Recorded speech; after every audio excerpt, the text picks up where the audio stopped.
por lo visto, eran de origen judío. Pero lo que usted dijo, creo que lo dijo la manera más correcta y precisa que se puede decir. Posiblemente, pero no sabemos, porque tenemos un problema de fuentes. ¿Cómo podemos saber? ¿Cómo podemos saber cuándo llegaron los primeros cristianos nuevos a América? Con el descubrimiento, ¿no? Con el descubrimiento. ¿Y cómo sabemos? Lo único sería porque, no sé, por arqueología. cuánto hay registro en la vida de la iglesia de niños que bautizaron y todo eso, hijos de quienes, etcétera, de aquella época, no sé. Ok, la cuestión se complica porque a nivel, un segundito, ya le doy la palabra, a nivel oficial, la entrada desde épocas muy, muy tempranas, o sea, si el descubrimiento fue en el 92, ya en la primera década de los 1500 empezaron a aparecer una serie de regulaciones que las traía la Casa de Contratación, que era quien manejaba todo el movimiento entre las colonias y España, que prohibía oficialmente la entrada al principio de personas que hubieran sido procesadas por la Inquisición y poco tiempo después también prohibía la entrada de cualquier persona que no tuviera limpieza de sangre. Hablamos antes de los estatutos de limpieza de sangre, es decir, que al menos en teoría una persona conversa no estaba autorizada de unirse a ninguna de las misiones que llegaban a América. En teoría no podían venir a América, a las colonias americanas, cristianos nuevos. Entonces eso complica un poco la búsqueda. Ahora, usted dice, digamos, los registros. Ahora, si vamos, por ejemplo, a registros de bautismo o algo así, en este tipo de registros no señalan si provenía de una familia cristiana nueva, menciona nombre y apellido, pero el problema es que los judíos, una vez se convirtieron, adoptaron apellidos cristianos, entonces los apellidos no nos dicen nada. Entonces este tipo de fuentes son difíciles para poder fijar y saber exactamente cuántos o si llegaron cristianos nuevos en la época colonial. Entonces, ¿cómo podemos sí tener noticias de la presencia de cristianos nuevos en América? ¿Cómo podemos saber? Prácticas culturales. ¿Cómo? Prácticas. Actividades comerciales. Vamos a ver uno por uno. ¿A qué te refieres con prácticas? Digamos que empiezan a haber evidencias de algunos comportamientos judíos o algunas prácticas encubiertas o no registradas.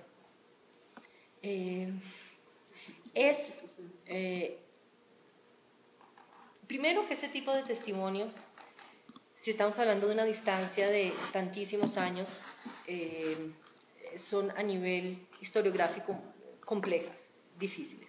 Y segundo, que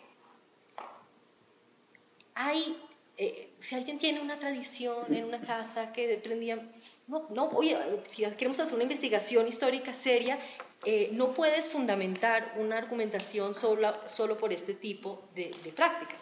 Pero además, no necesariamente los cristianos nuevos que llegaron conservaban prácticas criptojudías. ¿Okay? Entonces la pregunta es, el grupo étnico, ¿cuándo llegó acá?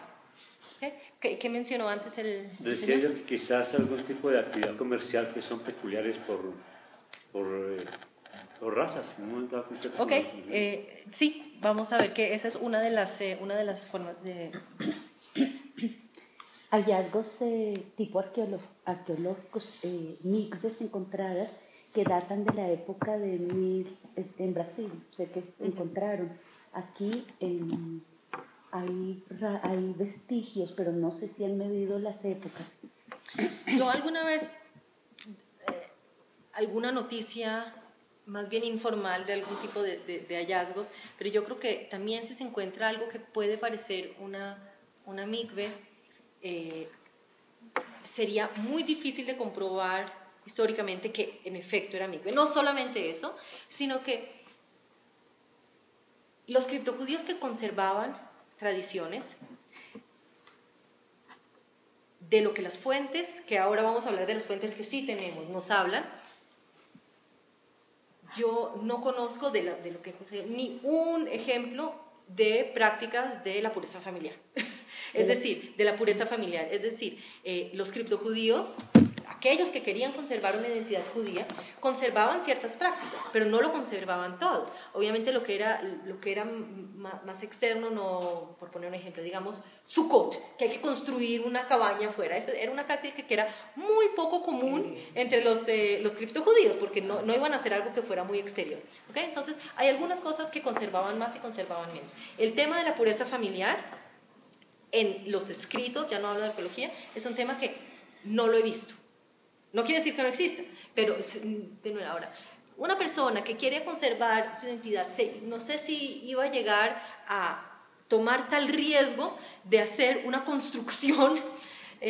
Otra vez, el tema es interesante. Yo de forma informada, tal vez en redes sociales o algo así, algún tipo de ejemplo de supuestas migwahot he visto, pero no he visto ningún estudio académico que utilice este tipo de testimonios arqueológicos para basar fundamentos. ¿La migbe de Curazao?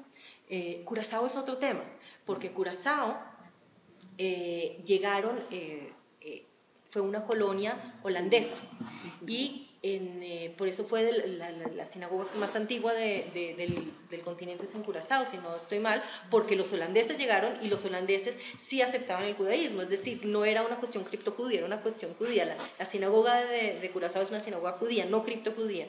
Entonces, no conozco específicamente sobre la mikve, pero me imagino que era también de la comunidad judía, no de la comunidad criptojudía, en la misma época, solo que los holandeses sí aceptaban ¿por qué miras así?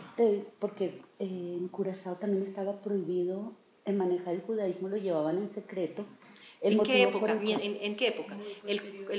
Los vestigios que quedan de Curazao judío es de la época, años esa sinagoga, es de la época holandesa, sin lugar a dudas.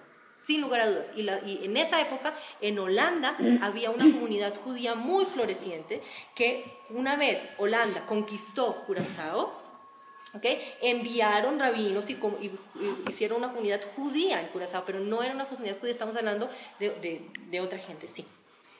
Yo pienso que tiene que haber unos registros que no necesariamente están en América, sino que están en España, cuando uno de los propósitos de uno de los viajes de Colón era cristianizar y enviaron sacerdotes y enviaron... Sí, pero cristianizar no era judíos.